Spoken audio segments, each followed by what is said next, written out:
तांडव वन उत्तराखंड की सीमा पर फैला एक घना भयावह जंगल। कहते हैं वहां रात को अजीब सी स्त्री हंसी गूंजती है। कोई उसे देखता नहीं, लेकिन जो भी उसकी उपासना करता है लौट कर नहीं आता। नैना एक जिज्ञासु पत्रकार थी। उसे किसी पुराने तंत्र संस्थान की खबर मिली जो तांडव वन के बीचों बीच मौजूद था। कहते हैं वहां योगिनियों की पूजा होती थी। उसने इस रहस्य से पर्दा उठाने का निर्णय लिया और वो अपनी रिसर्च करने के लिए वहां पहुंच गई। वो उस जगह का मुआयना करना चाहती थी और उसे अपने कैमरा में रिकॉर्ड करना चाहती थी। राहुल, कैमरा संभालना। यहाँ जो भी मिलेगा वो एक्सक्लूसिव मिलेगा। बहुत टाइम बाद बहुत एक्साइटिंग मिला है। पता नहीं मैं क्यों तेरे साथ यहाँ पर आ गया यार। तू सचमुच पागल है नैना। अरे लोग यहाँ कदम रखने से डरते हैं और तू यहाँ वीडियो बनाने आई है। एक्साइटिंग नहीं, मुझे तो डर लग रहा है यहाँ पर। डर को अगर रिकॉर्ड किया जा सके तो खबर बन जाती है मिस्टर राहुल, समझे? गांव में उनका स्वागत पंडित रघुनाथ ने किया। उन दोनों के साथ एक इतिहासकार डॉक्टर आदित्य भी थे, जिन्हें पुराने जगहों के बारे में जानकारी थी। उन लोगों के आने की खबर गांव के पंडित रघुनाथ को पहले से दे दी गई थी। उम्र के आखिरी पड़ाव पर खड़े पंडित रघुनाथ की आंखों में कोई भय नहीं था। एक बार तुम दोनों फिर से सोच लो, तांडव वन कोई साधारण जगह नहीं है। वहां योगिनी का वास है जो साधकों को मोक्ष नहीं मौत देती है। आप बिल्कुल भी चिंता मत कीजिए पंडित जी, हमें कोई साधना नहीं करनी है। बस ये मंदिर 7वीं सदी का है। वहां की मूर्तियां योगिनी परंपरा की है। हम केवल यहाँ पर रिसर्च के लिए आए हैं। हम यहाँ पर कोई साधना करने के लिए नहीं आए हैं। अगर साधना करने नहीं आए हो तब भी योगिनी तंत्र में प्रवेश करना आग से खेलना है। जिन 7 साधकों ने आखिरी बार यहाँ यज्ञ किया था उनकी खोपड़ियां आज भी वहां पड़ी है। पंडित रघुनाथ की बात सुनकर वो तीनों डर गए।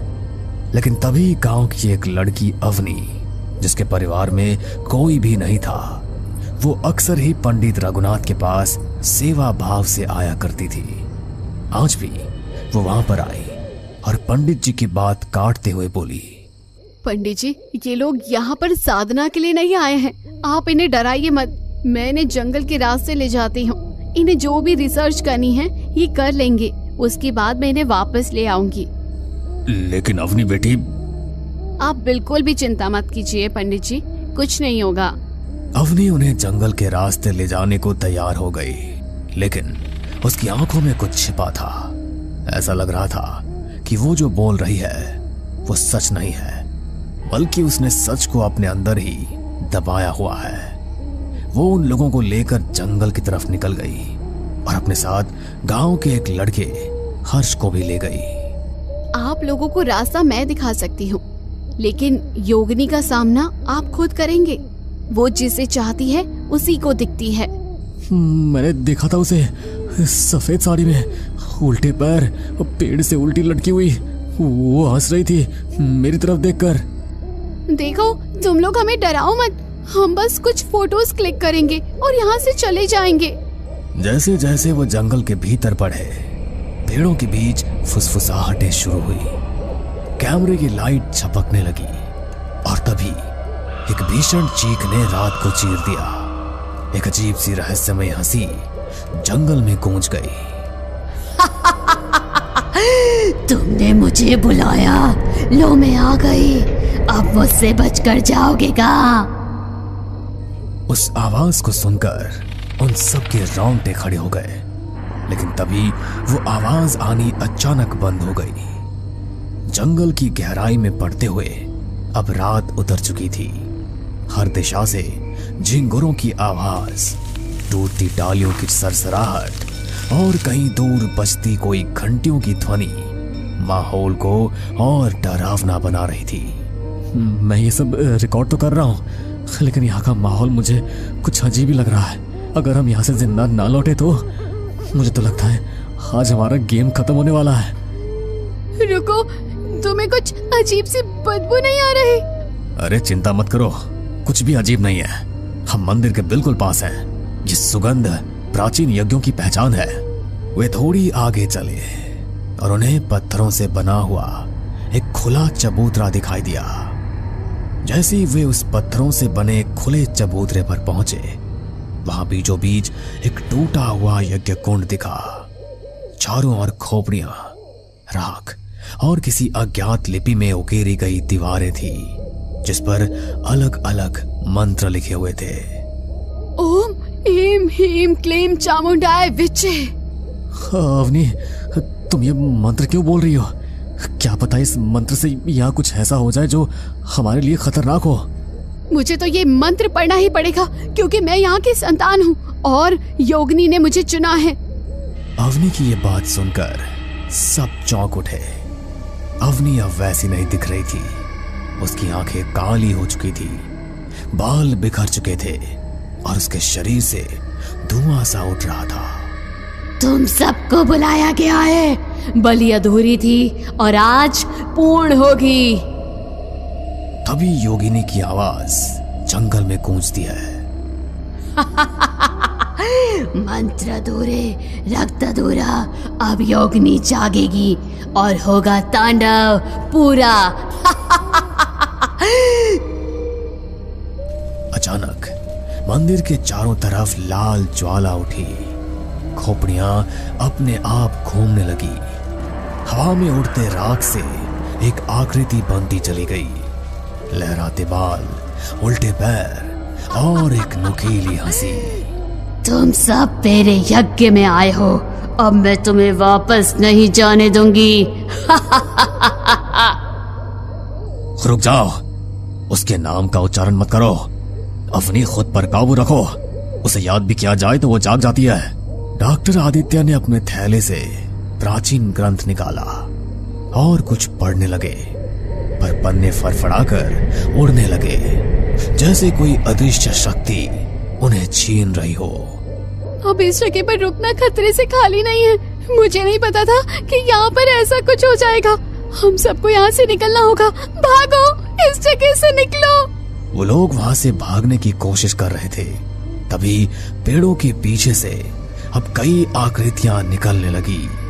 अधजली, अधमरी स्त्रियां, योगिनियां और बीच में अवनी अब पूरी तरह योगिनी का माध्यम बन चुकी थी। बस एक साधक की बलि और मैं मुक्त। अचानक अंधेरा छा जाता है और एक भीषण चीख के साथ सब कुछ शांत हो जाता है। सुबह गांव के कुछ लोग जंगल में उन्हें ढूंढने के लिए जाते हैं। सिर्फ कैमरा मिला, वो भी राख में दबा हुआ। उसमें सिर्फ एक आखिरी क्लिप है जो कल रात बनाई गई थी। तू अगला है। कैमरे में मिली अंतिम क्लिप ने गांव में सनसनी फैला दी। नैना और राहुल का कोई पता नहीं था। डॉक्टर आदित्य और हर्ष किसी तरह वहां से बचकर आ गए थे, लेकिन तभी कुछ दिनों बाद एक रात नैना वापस लौट आई, अकेली, चुप, और वो बहुत अजीब सी लग रही थी। गांव के लोग एक पेड़ के नीचे बैठे थे।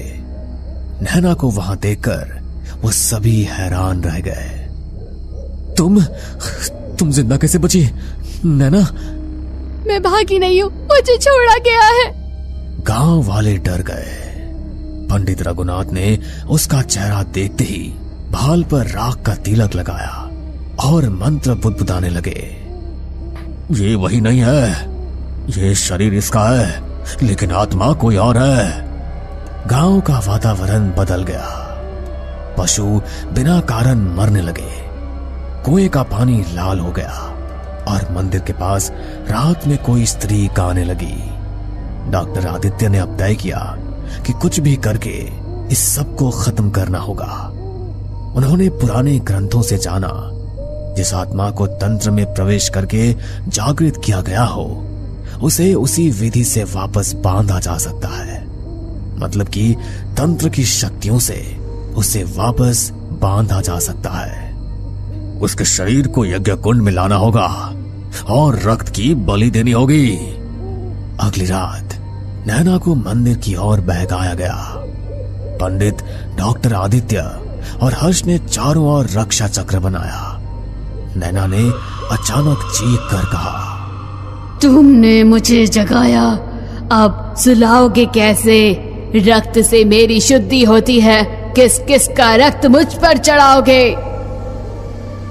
नैना का शरीर हवा में उठा, उसकी हड्डियां चटकने लगी। उसके पीछे योगिनी की परछाई ऊपर आई, लंबा साया जिसके हाथों में लाल रुद्राक्ष की माला थी। उसके पैर उल्टे और आंखें जलती हुई। ओम एंग ह्लिंग क्लिंग चामुंडाय विच्छे, अब चक्र तोड़ो, बलि दो।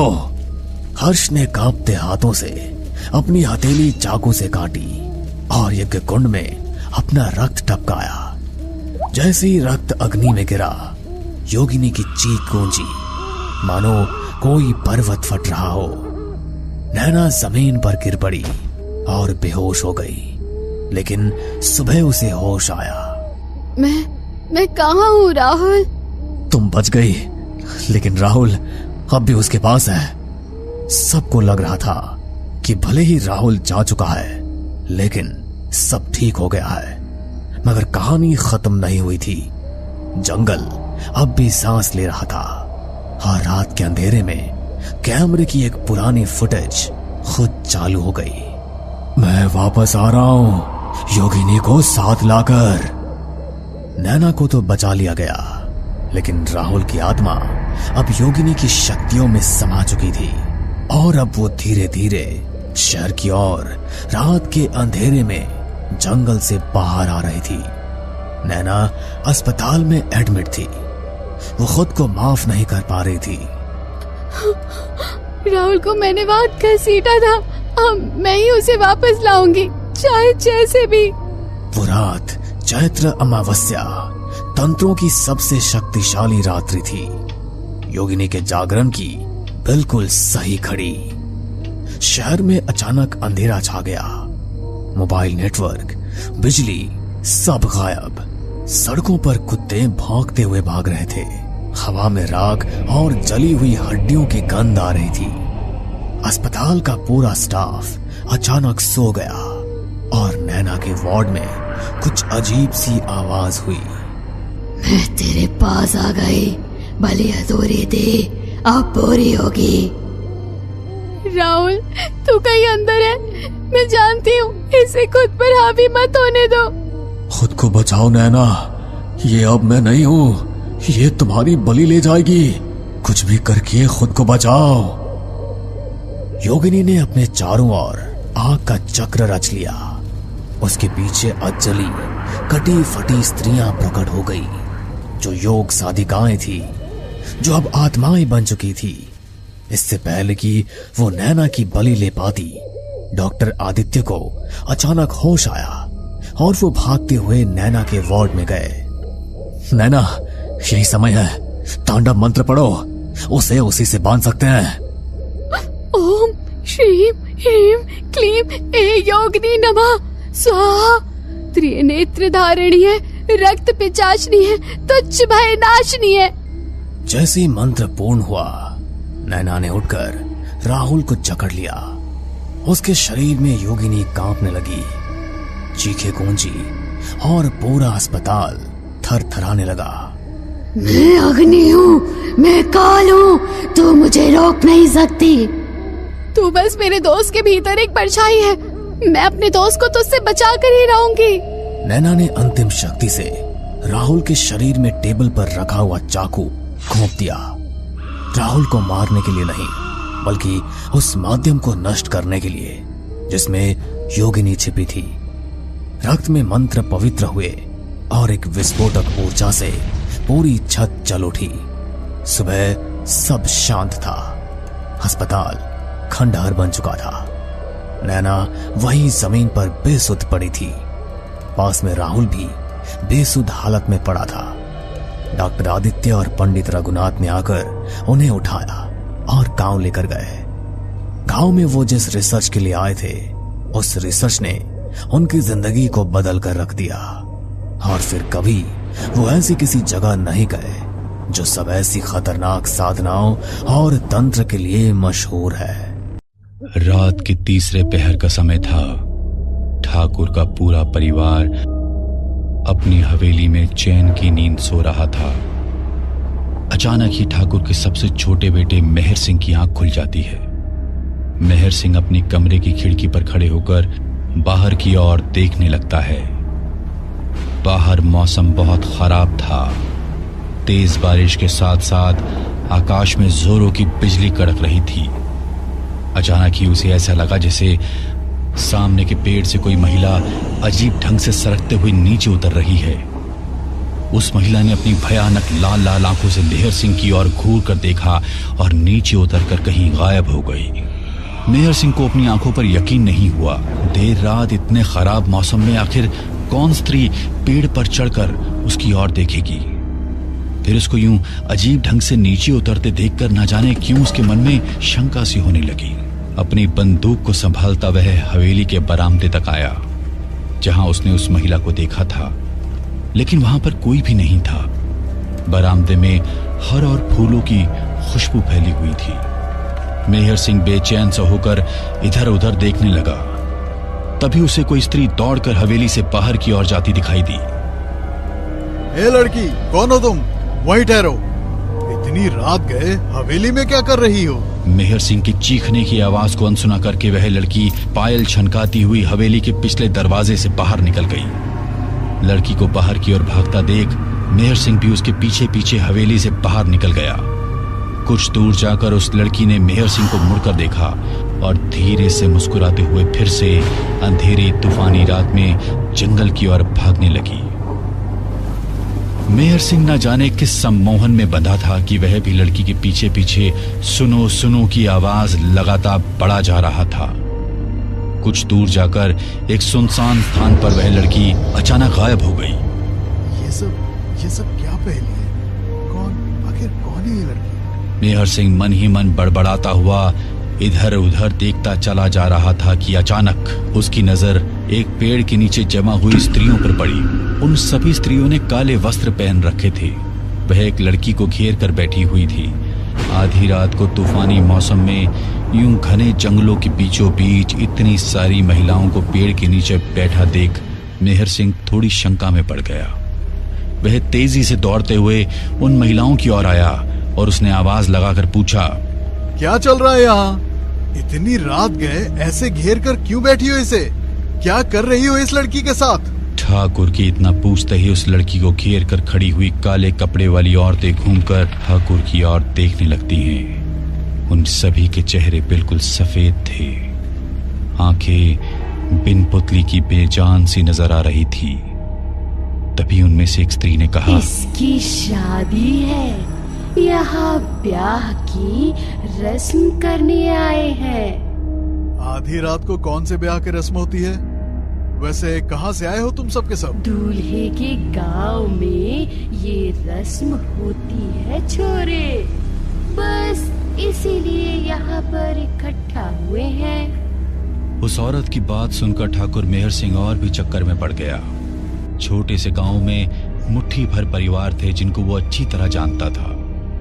उसकी जानकारी में तो ऐसा कोई घर नहीं था जिनके यहाँ लड़के का ब्याह हो। आखिर वो औरतें किसके ब्याह की बात कर रही हैं? ठाकुर अभी सोच ही रहा था कि दुल्हन बनी बीच में बैठी लड़की की ओर उसकी नजर पहुंच गई। मेहर सिंह यह देखकर ठिठक गया कि यह तो हूबहू वही लड़की थी जो कुछ देर पहले उसकी हवेली में घूम रही थी। मेहर सिंह अब थोड़ा परेशान सा हो गया था और अपनी परेशानी छिपाते हुए उसने फिर से सवाल किया, वैसे दूल्हा कौन है जिसके साथ लड़की का ब्याह होना है?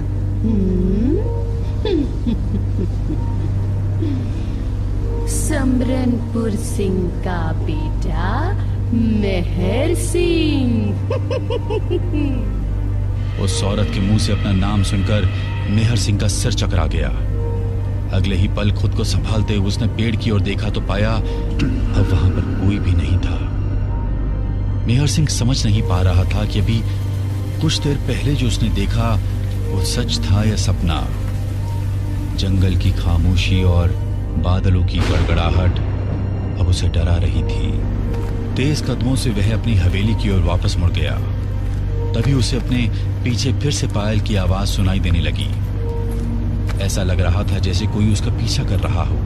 उस सुनसान रास्ते में जंगली सियारों की भयानक आवाज के बीच आती पायल की छम छम की आवाज अब उसके मन में हड़कंप मचा रही थी।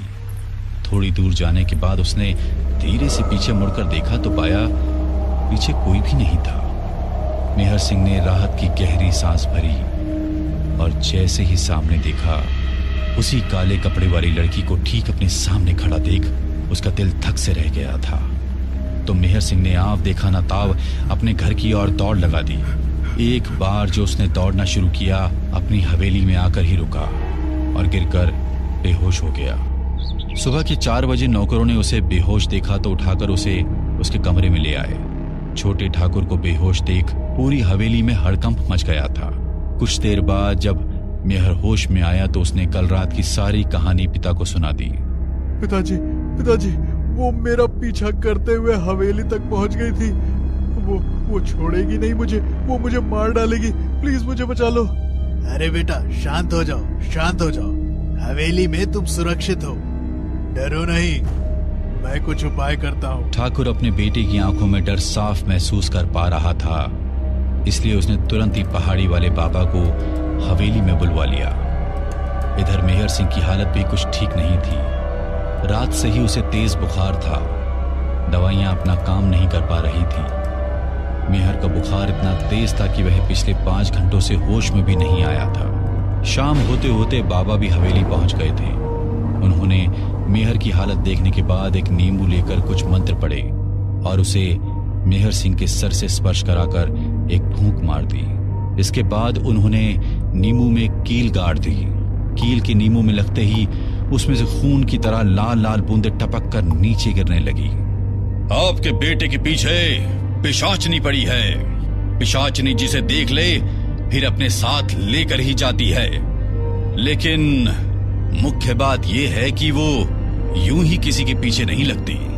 कहीं छोटे ठाकुर का इससे कोई लेना देना तो नहीं है? मैं कुछ समझा नहीं बाबा।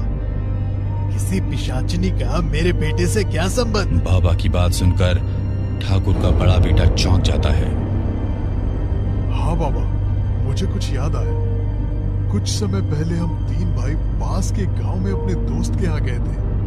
वहां पहुंचने पर मेहर को गांव की एक सुंदर लड़की दिखाई दी थी। ए, सुनो, क्या नाम है तुम्हारा? रास्ता छोड़ो मेरा, मैं अजनबियों से बात नहीं करती।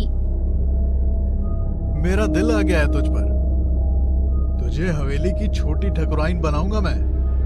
यूं समझ ले तेरी किस्मत चमक गई। देखो, मेरा रास्ता छोड़ो, मुझे तुमसे शादी नहीं करनी। इंदु मेहर को ठुकराकर अपने घर चली गई थी। उस रात मेहर सिंह पूरी रात शराब पीता रहा। भैया, वो छोरी थूक कर चली गई मुझ पे। अब बस, अब मैं उसे लेकर आऊंगा, चाहे प्यार से या फिर जबरदस्ती से। जब मेहर उसके घर पहुंचा तब वो दुल्हन बनी अपने दूल्हे के इंतजार में बैठी हुई थी। मेहर जोर जबरदस्ती से उसे अपने साथ लाने की कोशिश कर रहा था। तभी इंदु ने उसे एक थप्पड़ मार दिया। मेहर को गुस्सा आ गया और उसने इंदु को जोर से धक्का दे दिया। मेहर के धक्का देने से इंदु संभल नहीं पाई और खुली हुई खिड़की से टकराते हुए नीचे गिर गई, जिससे उसकी मौत हो गई। बाबा, कहीं ऐसा तो नहीं ये पिशाचिनी वही इंदु हो सकता है ये वही लड़की हो। छोटे ठाकुर की जान बचाने की मैं पूरी कोशिश करूंगा, बाकी ऊपर वाले के हाथ में है। इतना कहकर बाबा एक पीले धागे को मंत्र पढ़ते हुए मेहर के बेड के चारों ओर बांध देते हैं ताकि पिशाचने की कोई शक्ति उसे छू ना पाए। रात के तकरीबन 12 बज चुके थे। मेहर सिंह के बिस्तर के पास कुर्सी से सर टिकाकर बैठे ठाकुर साहब भी नींद के आगोश में जा चुके थे। अचानक ही मेहर सिंह की आंख खुल जाती है।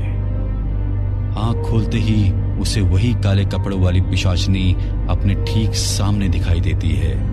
देखते ही देखते सुंदर सूरत वाली वह पिशाचनी एक बदसूरत भयानक शक्ल वाली चुड़ैल का रूप ले लेती है। मेहर सिंह के कमरे में वह उल्टी होकर चारों हाथ और पैर की मदद से चलते हुए उसकी ओर बढ़ने लगती है। पिशाचनी को अपनी ओर आता देख मेहर जोर जोर से चिल्लाने लगता है।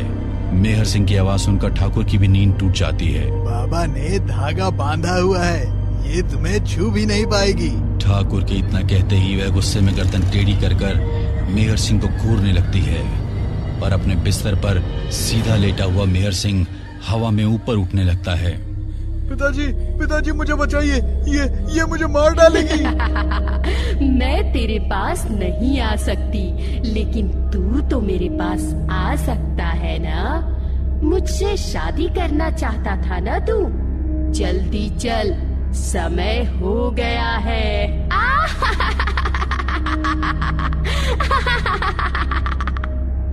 हवा में ऊपर उठते हुए मेहर सिंह चुड़ैल के पास आ जाता है।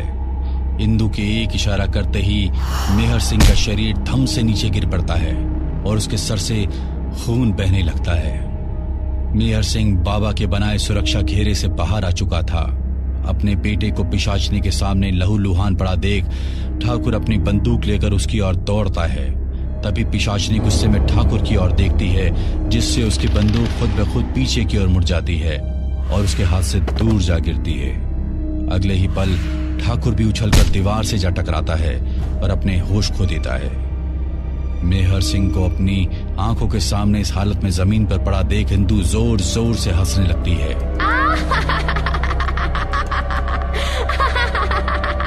अगले ही पल दीवार पर लगे सजावटी छुरों में से एक बड़ा सा छुरा निकलकर हवा में उड़ता हुआ खुद ब खुद पिशाचनी इंदु के हाथ में आ जाता है, जिसे देखकर मेहर के होश उड़ जाते हैं। इंदु को चाकू लेकर हवा में उड़ता हुआ अपनी ओर आता देखकर मेहर सिंह जोर जोर से चीखने लगता है। इंदु गुस्से में चाकू से उसकी जीभ काटकर अलग कर देती है। मेहर सिंह दर्द से छटपटा रहा था और इंदु वहां हवा में उड़ती हुई जोर जोर से हंस रही थी। दर्द से छटपटाते हुए मेहर सिंह जमीन पर गिर पड़ता है और सरकते हुए वहां से भागने की कोशिश करने लगता है। तभी इंदु उसकी गर्दन पर वार कर देती है, जिससे उसकी गर्दन धड़ से अलग हो जाती है। मेहर सिंह की कटी हुई गर्दन लेकर अगले ही पल पिशाचनी इंदु वहां से गायब हो जाती है। थोड़ी देर बाद जंगल में उसी पेड़ के नीचे मेहर सिंह की कटी हुई गर्दन पेड़ की शाख से लटक रही थी। एक लड़का और लड़की काले कपड़े पहन दूल्हा दुल्हन बने बैठे थे। दूल्हे के स्थान पर बैठा लड़का कोई और नहीं बल्कि मेहर सिंह था, जो पिशाचनियों के बीच बुत बना बैठा हुआ था। हमें पूरा यकीन है दोस्तों कि आप लोगों को ये कहानी जरूर पसंद आई होगी। अगर आपके साथ भी कुछ ऐसे अनकहे किस्से हो चुके हैं तो प्लीज हमारे साथ शेयर करें, हम जरूर अपने चैनल पर उनको दिखाएंगे। हमारी ईमेल आईडी नीचे डिस्क्रिप्शन बॉक्स में दी गई है, तो प्लीज हमारे वीडियो और चैनल को शेयर एंड सब्सक्राइब करें और बने रहे हमारे साथ ऐसे ही अनकहे किस्से और कहानियां सुनने के लिए।